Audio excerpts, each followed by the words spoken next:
If you're searching for that one person who will change your life forever, look in the mirror. If you're searching for that one thing, that one trick or hack, the one secret that will give you the life you want, stop and instead look in the mirror. You are the only person who can create the life you want. It's not anyone else's responsibility. It's yours. There are some people who live by this principle, but the reality is most people won't take that responsibility.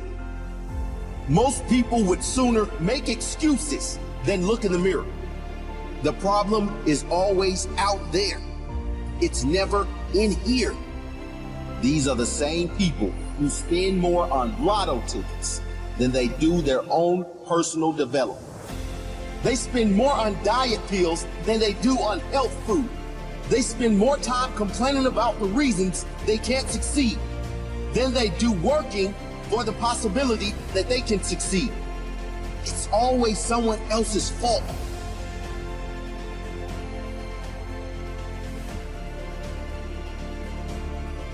Earl Nightingale said it best.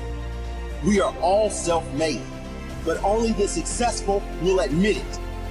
We're all self-made in our health, fitness, and physical shape, but only the fit will admit it. We're all self-made in the joy we experience every day, but only those who are happy will admit it. We are all self-made financially and in every other sense, but only those who like where they are will admit it. If I want a better life, I'm not going to sit around and wait for the government to change the rules. I'm going to get out there and work for that better life. I'm going to learn what steps I can take, and I'm going to take those steps. Step by step, I will climb until I get where I intend to go. It's never easy, but it is very straightforward, and it is always worth it. I work on myself. I improve. I learn more. I improve. I never give up. I grow stronger. And that new, improved, stronger version of me creates better results than the old version of me.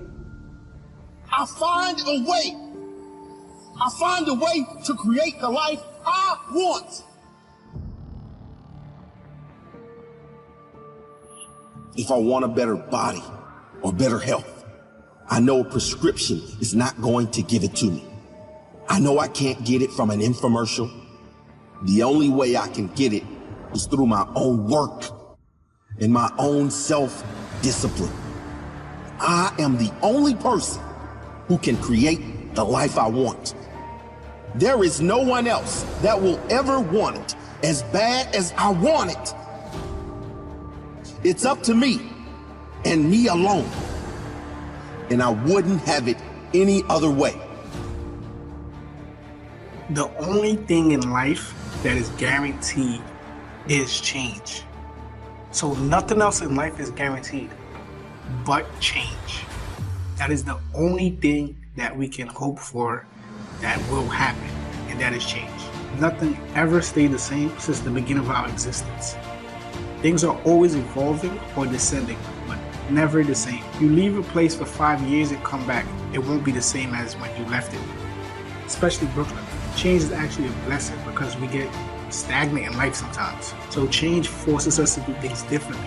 Now that we know change is coming, how do we prepare for change? The answer is that you can't really prepare for change, because however you think things are gonna go, it will never go the exact way that you thought. So you just prepare that the best way you can and you let go of the outcome. Sometimes things will go better than expected. A good strategy to prepare for the future is by learning from others' successes and failures. Not only by your successes and failures, but also by others' successes and failures. History has a way of repeating itself, but with a little twist. So if you read enough books, you can gain 50 years of experience in just a week. And for only $20, if that, pretty cheap, considering the price you will pay if you don't get the information and the knowledge or the experience you need in a certain field. So books are a great investment, and I'm a big advocate for books. We must always be ready to adapt. The human race is the only species that have a problem adapting. Any others adapt to their circumstances when need be. A lot of people in this world are too indecisive. Indecisiveness is a very, very bad trait. You don't want to be an indecisive person. You want to know what you want and decide on what you want. People don't like being around people that are indecisive. What do you want to eat? I don't know. You want this? No, I don't know. Being decisive makes your life much, much easier. So you gotta realize that by not making a decision is a decision as well, and it's the wrong. Not deciding is a decision as well, and it's the wrong decision. The quickest way to know if you're making the wrong decision is to decide in the first place. If we did make the wrong decision, we would have more time to adjust. You will realize, okay, I made the wrong decision, now it's time to correct it and make the right one, if that's possible.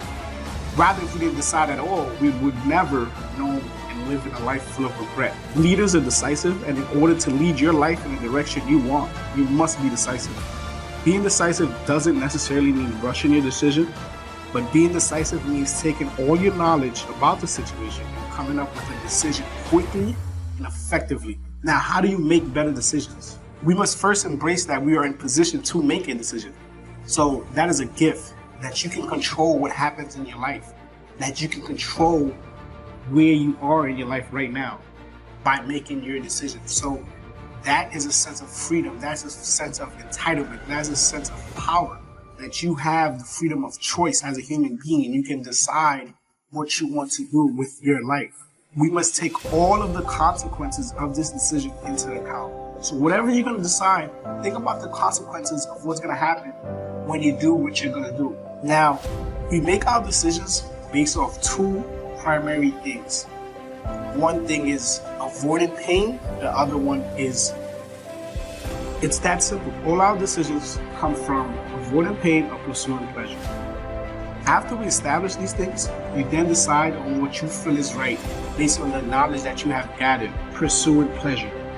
So you make a decision, either A, I'm making this decision because I'm trying to avoid pain, or I'm making this decision because I'm trying to pursue pleasure. We won't make the right decisions all the time, but if our intentions align with our values, then you can learn from that mistake and we can grow from it. So as long as you can look at yourself in the mirror and say, you know what, I did the best that I could do by evaluating the situation. I made the best decision for me and for my team, or for whoever was affected at the time of that decision.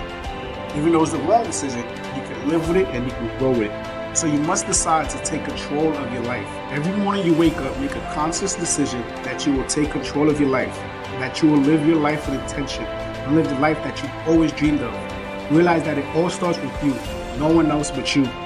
Decide that you won't be afraid to make the wrong decision, because that decision will only get you closer to the life that you want. Decide to keep moving forward, keep fighting, keep pushing, no matter the obstacles life throws at you. Having the power to decide what happens in your life is the ultimate freedom. Don't ever give that freedom away. Because it's not what happens to us, but what we do about what happens to us that determine our lives.